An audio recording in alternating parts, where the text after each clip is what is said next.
amazing guest today. You will not be disappointed. We love to talk about food, garden, hospitality, and people from our beautiful Taranaki who are involved in all that. And of course, music. We are recording our show live on a Facebook group page. Look for Taranaki Foodies with Area 41. Join in if you like to peek behind the scenes. We are Olina Williams and Warwick Ford, local foodies, socialites, and selfie takers. Hello, Warwick. Hello, Olina. Very, very official. So our videographers today, Olifoy and Nathan Griffiths. Hello, guys. Hi. And our guest today is amazing Kieran Baker, the Mad Butcher of Taranaki. Hello, Kieran. Hey guys, how are you? How about we listen to some music first, and I'll let Warwick to explain what it is going to be. I'll let KJ explain what it is. He chose it. It's tall. We chose the track fever. Yeah, tall. Forever. Huge memories from back in Stockton College, getting taught by the one and only Mr. Boy, actually. This guy. He was your teacher? Oh, he was. Yeah. I thought he was stage or something. He's probably playing his 50 by now. If you told me in 1996 that you were going to be the Mad Butcher in 2021, I would have believed it. Yeah. That's the only reason why I passed history. So back to Tool and good memories from Stockton College. What are your favourite bands? Oh, most definitely. Cool. And just the new album last year, I think, after a big break. Oh, everything's just different with the boys. It's pretty cool stuff. Classically trained and everything. Awesome. So here is a rebel from Tool on the Awesome. So it's horrible. Yeah. We had difficulties to find with no explicit language. Yeah. Most of them have it. But because our show is during the day and some children might listen to it, so we just decided. Oh, sure. So out of the ear, when our people on the radio can't hear us, but still people in the socials can hear us, so just be aware. Oh, so we're still, people can still feel that. Really? Yeah. Oh, we can't, it's live. Um, Oh, yeah, I have to edit it. Yeah. Up to which? Oh, no, this wasn't included. Oh, okay. Don't worry. Yeah, I said 3 seconds. No, it wasn't. All right, everyone take So, it. tell me something. No, in my brain. Okay. Just aware that it's a studio and that Yeah. it's a media. If you don't want to say something, don't tell a journalist that it's a secret. Yeah. And another thing, is it true that they say that butchers, the expression that swears like a butcher, is it correct? Oh, that's shocking. Yeah, sure. Are we going to try some of these sauces or what? Oh, we're going to try it on during the second music, please. I reckon we should try a little bit now while They're hot. All right, And then- let's do that. otherwise they'll be. There's two there. There's a moonlight cracked pepper. Of Oh. course, I've tried one. Yeah. And I'm a big Can fan. you move it? and the other one is pumpkin finger and chives. Yes, because otherwise we will have a lot of difficulties with you. We have a lot of guests who bring all sorts of. Yeah. So we have 2 tasters, official taste. We're just going to give you the review. Yeah. I wouldn't worry. I wouldn't trust worry because it's biased. Right, fine. Thank you very Serena, do much. you want to join? Let's just start from the first Okay. Thank you. There's beer in the fridge. There's beer. Don't help yourself. And it's very special. Yeah, it's dark beer though, if you like. I think I'm doing that. So we are still on air, remember? Yeah, because No, we no, are no, live no, on no, Facebook. no. We're live on Facebook, on Instagram, on Twitter, and Twitter and YouTube. So this is That's nice. That's a pumpkin one. yeah, it's gorgeous. So this is all dry cured bacon. So No. Yeah. Okay, so shall I give you a microphone before we end the music? want to phone off. You don't want to talk. Is that right? You don't want to talk. She might. I have to write in my hazing. Can you please Yeah. do that yourself?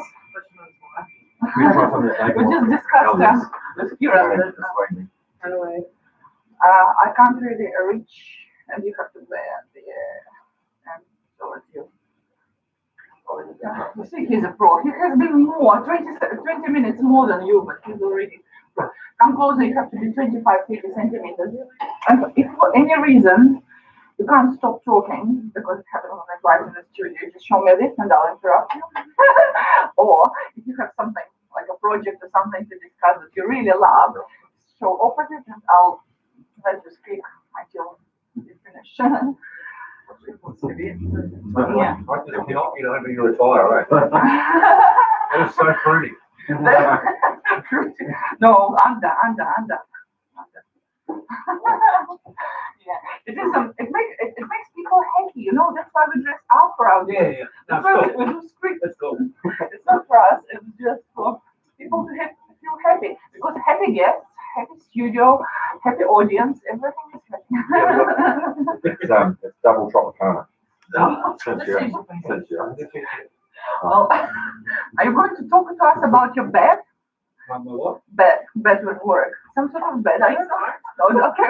Maybe not. What is the thing? Oh, and it's on the outside. Oh, well, kind of. I'll probably send you what it's on there. Yeah. Yeah. No, yeah, okay.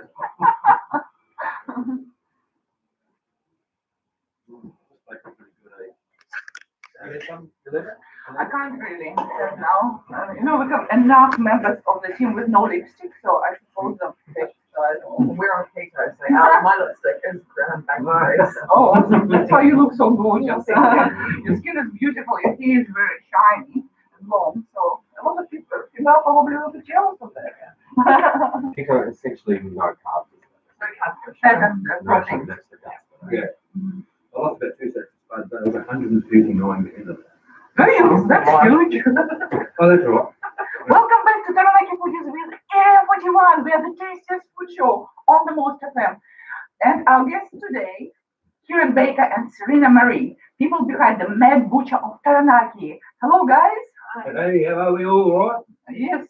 So I know that Kieran's nickname is KJ. It doesn't correspond with Kieran Baker. How did this come? No, Kieran James Baker. Kieran James Baker. There were two Kierans when we first started school at a local primary school. There was me, Kieran Baker, and Kieran Green. Still in touch with Kieran Green. He's a good buddy. He's a dairy farmer out the coast. And then the teachers the school interview said, well, how can we differentiate? Because if Kieran would get called out, we'd both be startled. They had told them my name was, nickname at home was Sparrow because I couldn't stop talking. And then so, then they just arrived at cake at us and stuck really. I thought it would have been nicknamed something cooler. Oh, DJ, KJ, kind of similar, right? Yeah. When I taught him, I didn't even know his name was Kieran. No, You didn't know the name of your kids, didn't you? No, this just came there and stuck by then. That was yeah, it was fully entrenched there. Yeah. Well, I'm the only one that calls you Kieran. Well, where is in trouble? There's so much trouble on it. Awesome. So you moved to Taranaki in 2014. Where have you been before that? Oh, I was born and bred here. Oh, awesome. Born and bred in Taranaki. And I moved away. When my mum passed away, my brother told me it was a pretty good idea that at a certain date in January I'll start my butchery apprenticeship. But I did try to get an apprenticeship here. At the old Mile Butcher Shop and at Fresh and Meats. Tony's still got now. He's a good bugger. But that was years and years ago. Then I ended up doing my time with the Mayor Butcher in T9, which my brother Joe owns, and now I guess he's a half skip brother kind of thing. Todd Hughes owns. But it's just entrenched in me really from then on in, and I've worked in the export plant and oil field. You know, one of the interviews you said that you have Maori ancestry. What tribe do you represent? Ngāti Gaukawa. Wow. Ngāti Kapu Manawa Whiti down in is our marae down in Otaki. And we're a little bit somewhere they think we've got a bit of Tiautiawa somewhere, but it's pretty hard to track on my mum's side. Is it Maori on both sides? Just Yeah, on both sides, yeah. But my grandfather's name is Kahoia Tarata too, which means the sun will always shine. Oh wow, that's yeah. lovely. Yeah, pretty cool. He was I think he was probably the only person to ever get asked that they probably leave the territorials when he was young. But that's the Bakers though. On that note, craziness and the man butcher thing. I'm gonna front foot this. Yeah. When I first met you, you're a pretty crazy kid in a cool way, in a fun way. So where does that come from? I'd already corrected them in primary. Dad always said I was mad. And then I found out that Dad and his brothers and sisters were all pretty mad. But when it's mad, it's just outside having fun, running around and being larger than life. So it doesn't just fit the bill, really. It's just how it is. Yeah. Oh, awesome. So you famously changed the name of your business, which is quite a hard marketing exercise as far as I know. Branding is very hard to do. So it was Naki Butcher, and you renamed it to Taranaki Mad Butcher. How did that happen? I had the opportunity to jump into the franchise with the Mad Butcher, which I was really grateful for.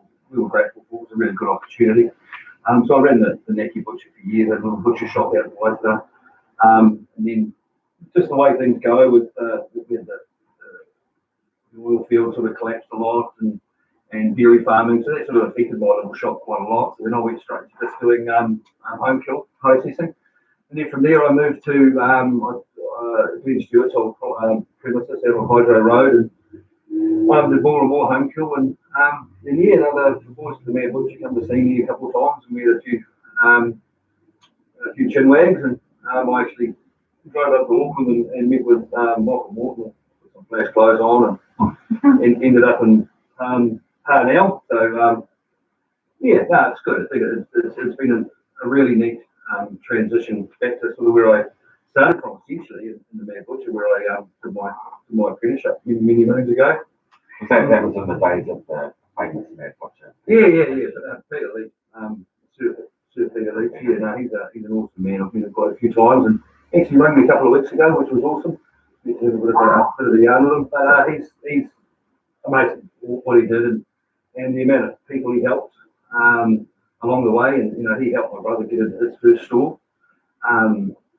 Joe ran the Mad Butcher sausage factory in Winery for many years, and just the amount of money towards charity and what he's done for rugby league and all that sort of stuff. So it's nice to be behind that, to be a part of the Mad Butcher. And so when did he put the knives down and start franchising that operation? I should know.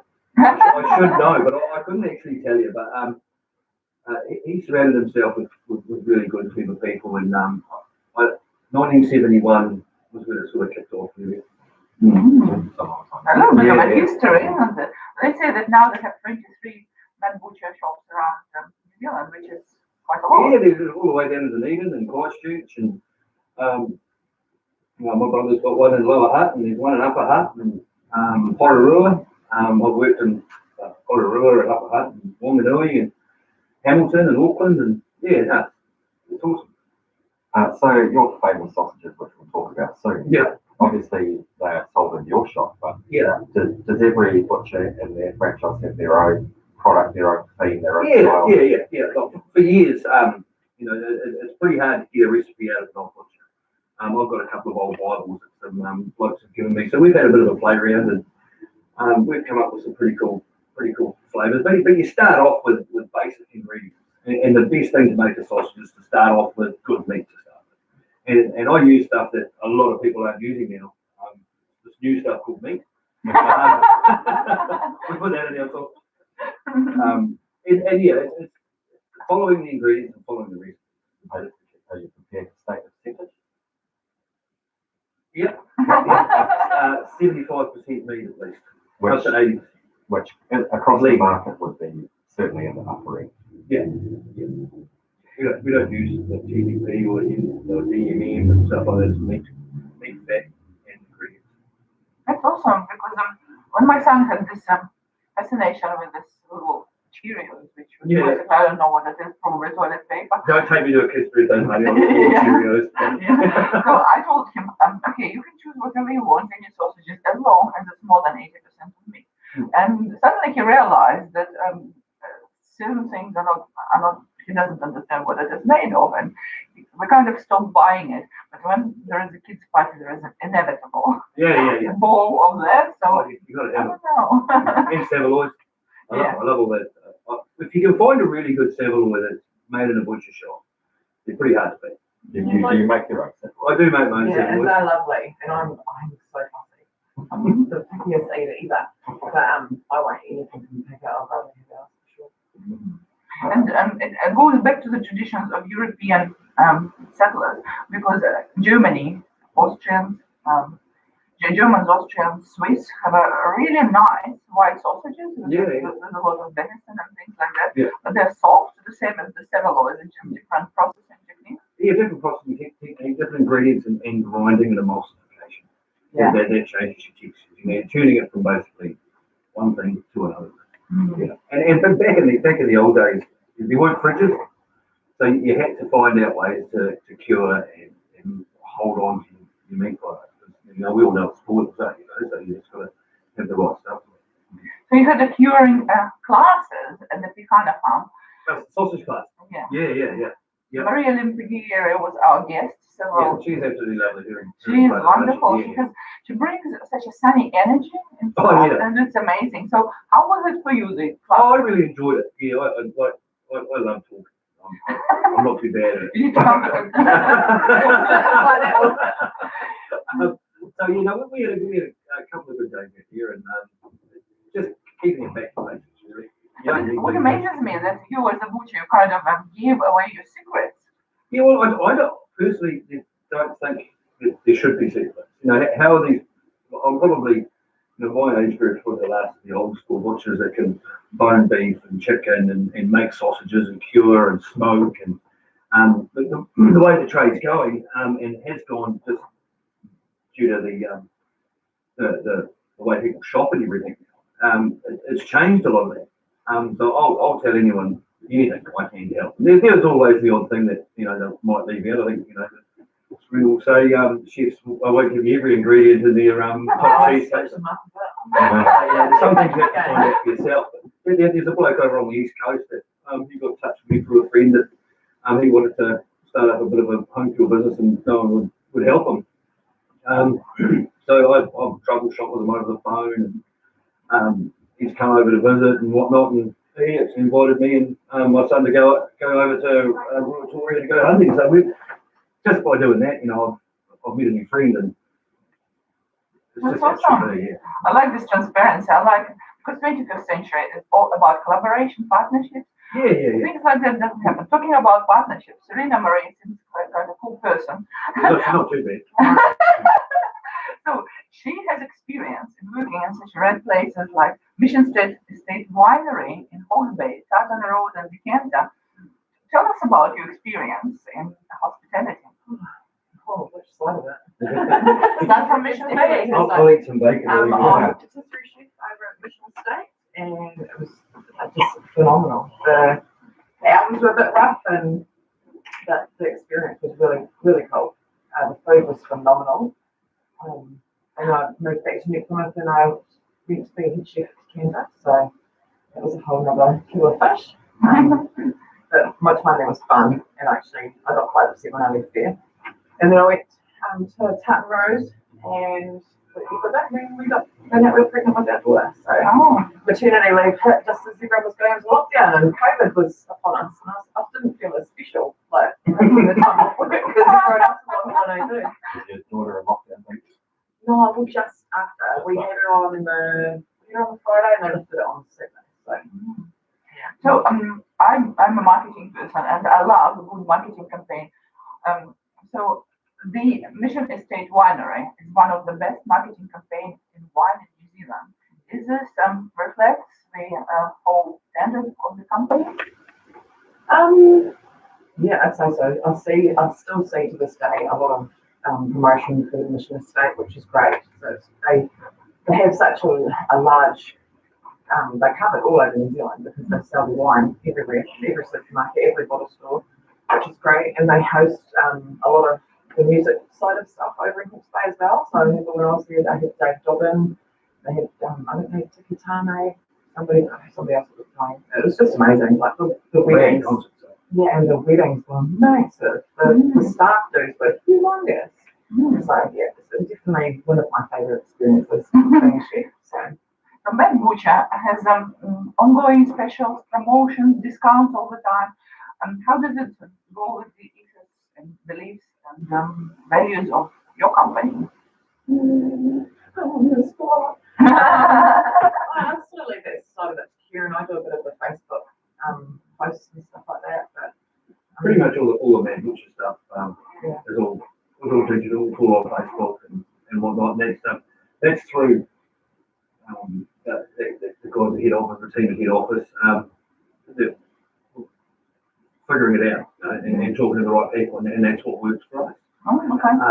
And gathering data and all that sort of stuff, and it's how it works for our group. And so every week we have specials that the Mad Butcher organised, and price points and that. And then on top of that, I'll go hunting for stuff and I'll find specials. And I might do specials on a Wednesday, just Wednesday only, or it might be Friday, Saturday, Sunday, and whatnot. And I just try and find things that I can get at a good price and give to the community at a good price. Oh, what Sounds like a pretty liberal franchise agreement.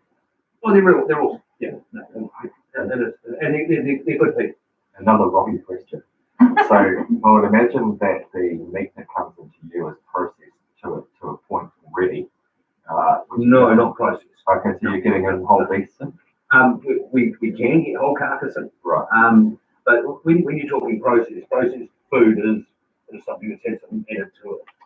So I used the wrong word. So what I mean is it's already been butchered to a point. To a point, yeah. If we bought 4 bodies of beef, we'd be left with X cuts, and that's not the best way to run a business. You know, Sorry. So we buy cartons to balance all that stuff out. Right. So we might buy Scotch and sirloin and rump and all that sort of stuff, and then we trim pack tray and go from there. So that is different from home film where you literally do get an animal with a bullet in its head brought in someone's boot. I believe they do it too in someone's house. Yes, we have seen them do it. Yeah. not at the Mad Butcher though. Yeah. We're a dual purpose operator where we are, so we're governed by Ministry of Primary Industries, and we're allowed to process home killing game on site. We've got 2 sort of areas, and it's like an export plant, the rules and regulations that we've got to jump through. But what that does is that protects New Zealand's farmers. So if someone brings something in and it's not quite right, everything is done for a reason. These rules are in place for a reason. And we've got a follow, we've got books and books of paperwork, and I've got a really awesome person, Joe, that helps me go through all that stuff and make sure it's all done. I've known Joe for a very long time. And we, so that it's not as ugly as what it sounds. But our carcass comes in and we've got a railing backed in, goes into the backed up, hooked off, goes into the chiller, and game's got to be a certain level of process before it comes in and on. We check it to make sure that it's in a good state to come on site. I prefer it to come in already boned out so we can make the sausages and things like that. But at times we might get venison that comes in and it's got to be clean, and I'll make them take it away and trim it up and bring it back if need be. How often would you get something that's dodgy? Coming in from a hunter, for instance. Not very often. And like the guys that are out there doing it, they're doing it for 2 reasons. But for sport, whether everyone likes it or not, that's an opinion thing. Or to fill freezers, and some people do it for both. And when it's to fill your freezer, you don't go walking for 6 or 8 hours and then take an animal and then drag it through the dirt and treat it terribly, and then take it into a butcher shop. It's just not the right. People just don't do that. It's a respect thing. Yeah. You respect it from the moment you sort of walk in the bush to when you either get beaten by it and it gets away, or whether you can take it home and feed it to your family. Another thing of respecting our nature is just using every single piece of Yeah. And sometimes it's not possible. There's a couple of blokes I know that they're the fittest people on the planet and absolute legend hunters. And one bloke in particular, his bones are white. He takes absolute, and that's awesome, and that's awesome. But sometimes you could be 2 or 3 days in, and you can only take what you can take. But like we've had a busy up the Mokau River, and we've eaten a wild pig and cooked it on the camp oven. We've eaten the whole thing, 100-pound pig, and we'd take the side off it, and we'd wrap the skin back around the meat, put it into the fire in the morning, cover it with embers, a little bit more manuka on top of it, and by the time we get back, you've got to pull like the skin back, and you've just got this beautiful succulent meat underneath it. That's a pretty special memory. I think it's a beautiful time to listen to the second piece of the music that Kieran had chosen. What is it for? It's the Doors. Well done, guys. Look, you've been talking for 30 minutes already, and it's only the first half. It's a fascinating trade. Like it's, everyone knows, what a steak is, what a chop is, but behind that, all the trade and craft of it is really interesting. The regulations, as Kieran explained. Yeah. So what happens to all the waste? Like, does it go to, do you think it's some works? It goes to Taranaki Foodies. Oh, yeah. Where it's turned into France. Oh, Yeah, because still there's a lot of things for calcium and There's more bacon and sausage we got to make. So, are you guys ready to do the reviews? You know what to say? so you weight loss. I'm going to eat this. Eat it. I don't really ever talk to people about their weight. Yeah. It can be progressive. Yeah. But you obviously reach the point where you thought, I want to be skinnier. So what happened? I've battled with my weight for a long time. Up and down, up and down. That's why I don't drink.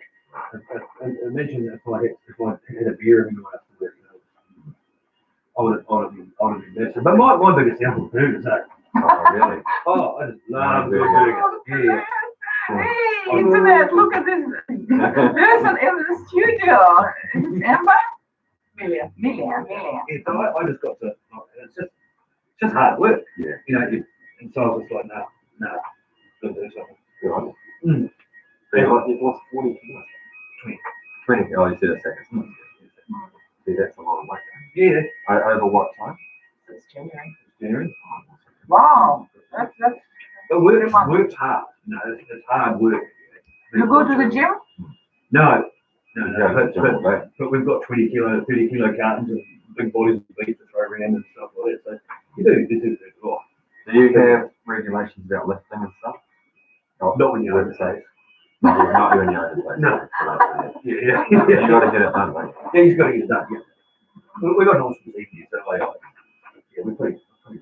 So that's the funny little aside is that, I talk to KJ, but also talk teach a girl that works for KJ right now. Oh, wow. Yeah, Chloe. Yeah. Yeah, you know, graduated, and she's in the school. Yeah, I told her. Yeah.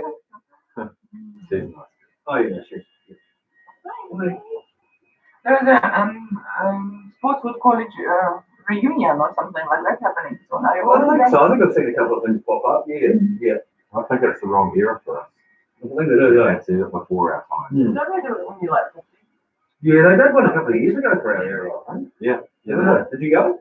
I did go. I just went to the Friday night, which is at TSB Stadium. Oh, yeah. It was that time, and I went through this too. When you leave school, you don't want to go back to school. Yeah. And then when you're sort of in your 40s, 50s, you start thinking you'd like to go back to school. Yeah. And there weren't many people from that time.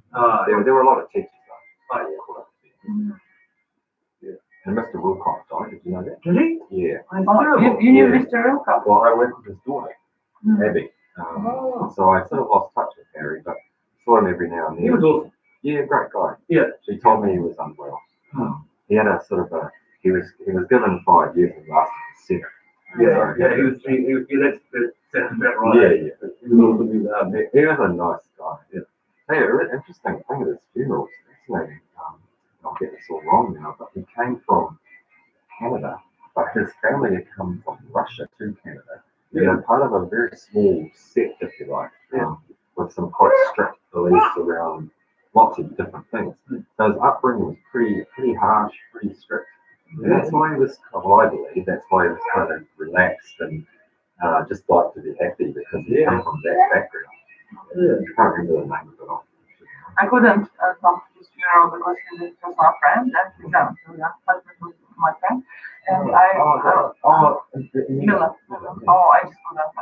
Because I don't know all the social norms around funerals and weddings. They just bother me. I feel really awkward. So Yeah, you need to go, you need to go. And don't worry about what you think is right. In New Zealand, it's the way, yeah. Yeah, everything's right. And if you're hungry, go as well. it's a good kind of for a foodie. Yeah, never think you're not welcome. If you need to go for your own grieving process, you just do that. I just remember when my mother-in-law died. I've been to that one. I was so upset. Actually, I locked myself in the toilet, Oh, yeah. in the hall, and I refused to come out. I was crying there. Where was it?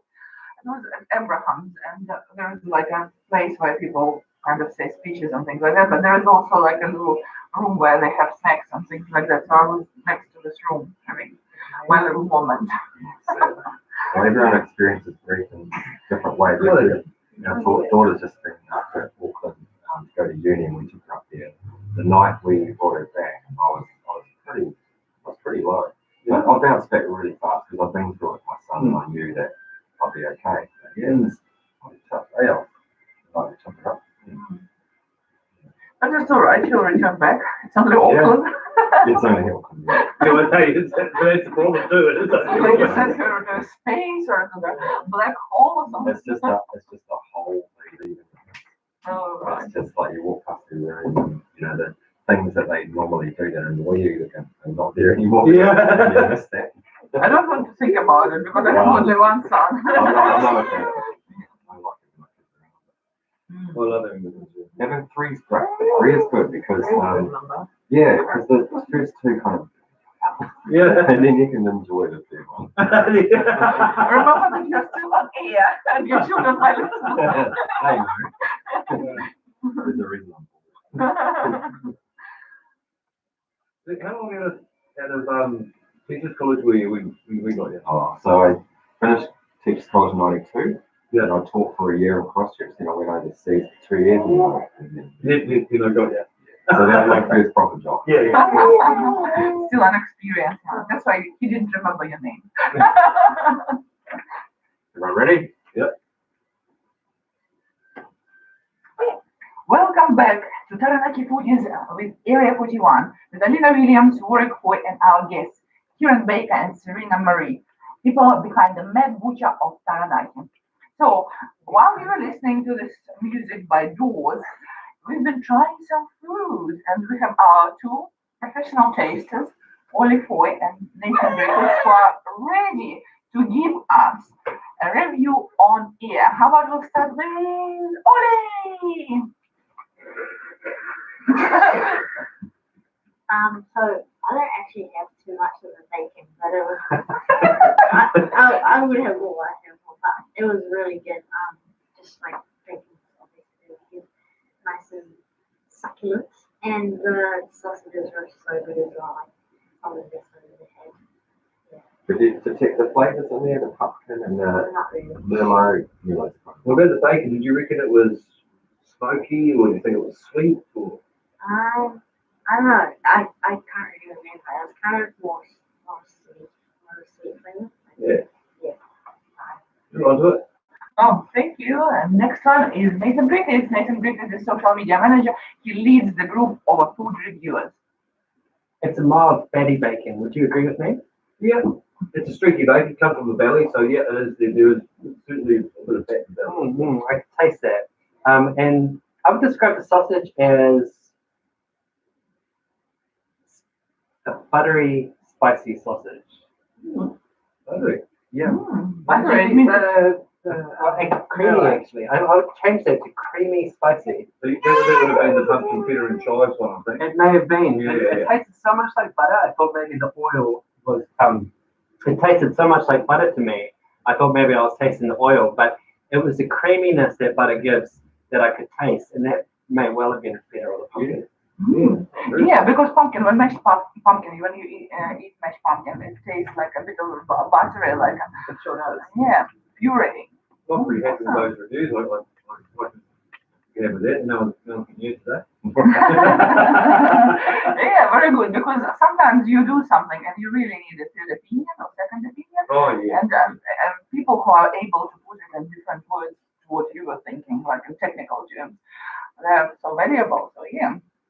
What about your work? I can see that you ate all the bacon that so you sounded very. I have to admit, I'm a bit of a bad boy of KJ. I think I love the way he brings passion to what he does, to the trade of butchering. And I go in there. I never used to go in there, to be honest, but once I knew that KJ was owning it, I go quite often and just have a look around. And he gave me some good advice because I've got my new toy, which is my pressure cooker. Yeah. And how to do pulled pork and how to do stuff in there. And so he's given me some good advice on that. And I just think the sausages are just the best around. They're really good.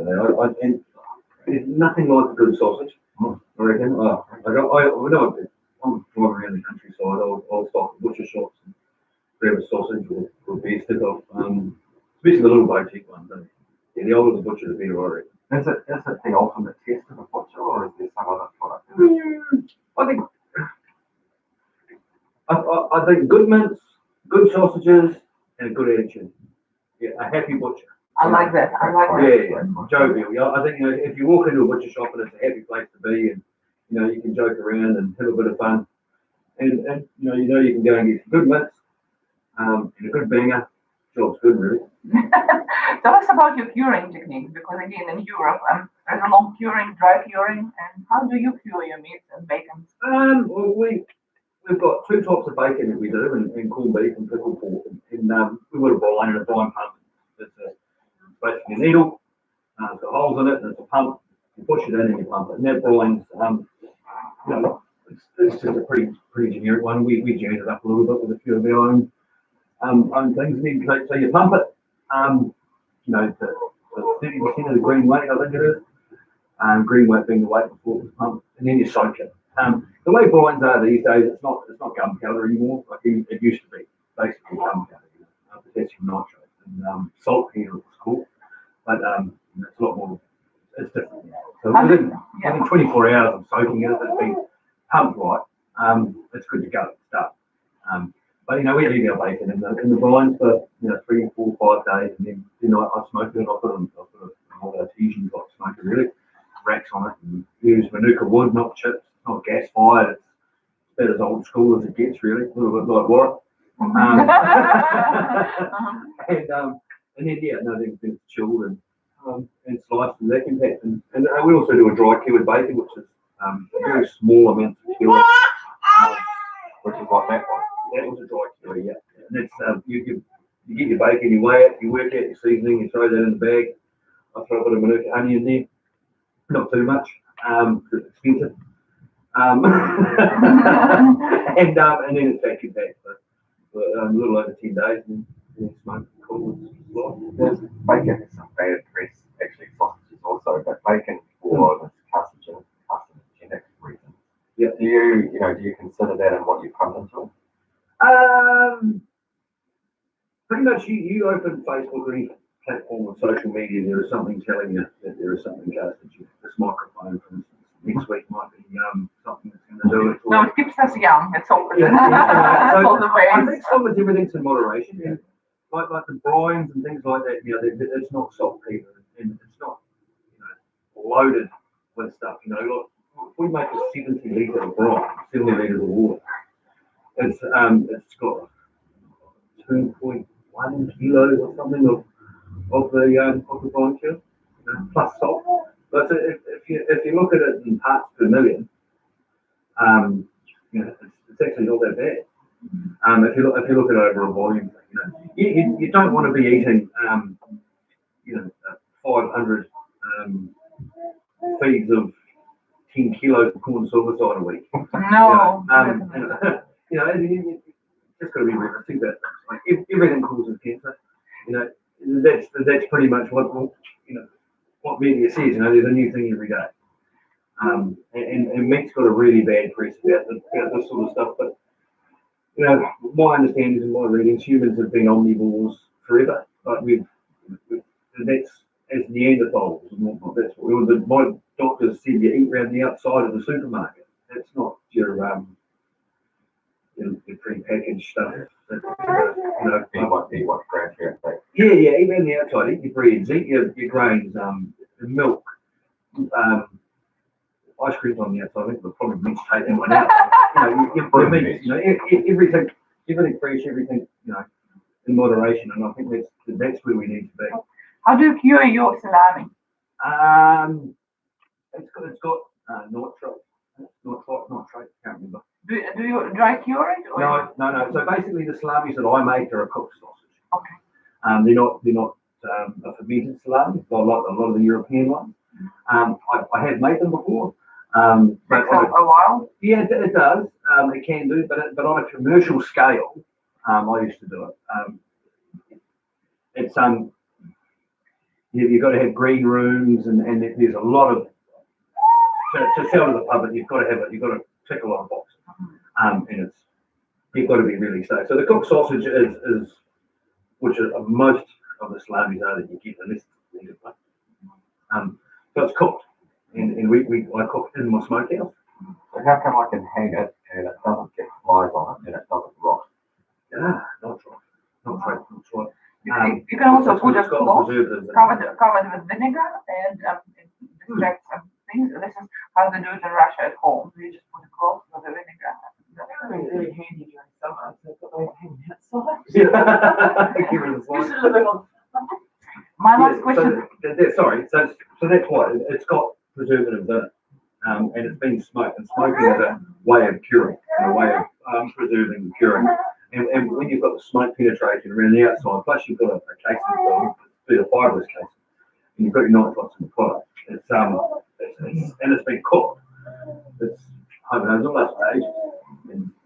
So my last question is to Serena Marie. How come she gets the last one? Because she has a baby. I would like you to introduce the baby and tell us how a dynamic within the family and business working together. This is Amelia Brian Baker, and she's 9 months yesterday.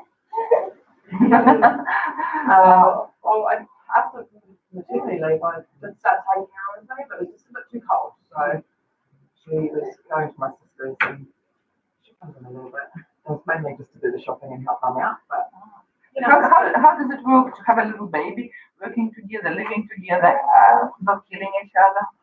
Especially with lots of knives. He does. No, it's good.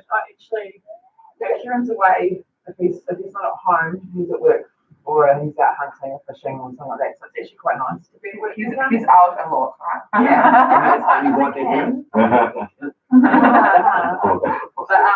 Yeah.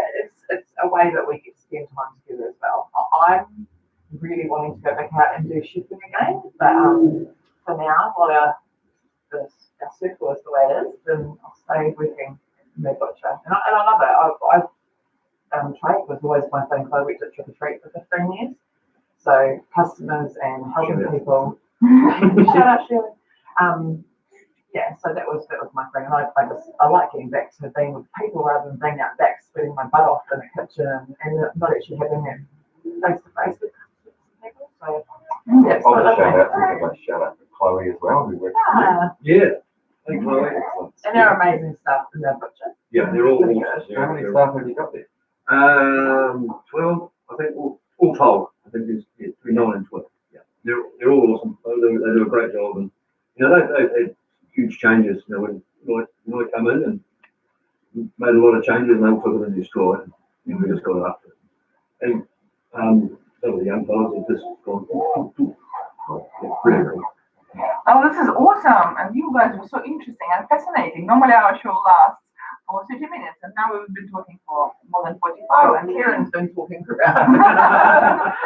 So At least I didn't get into the one.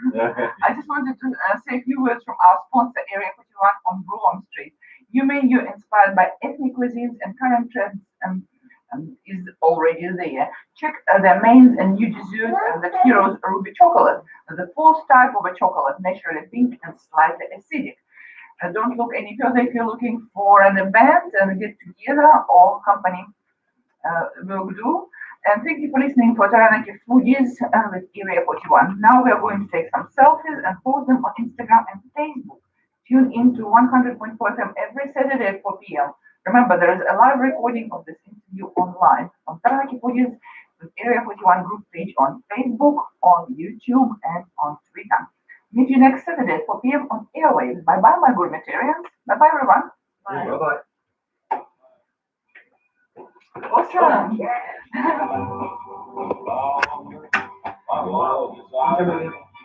When did you start recording? Sorry, When did you start recording?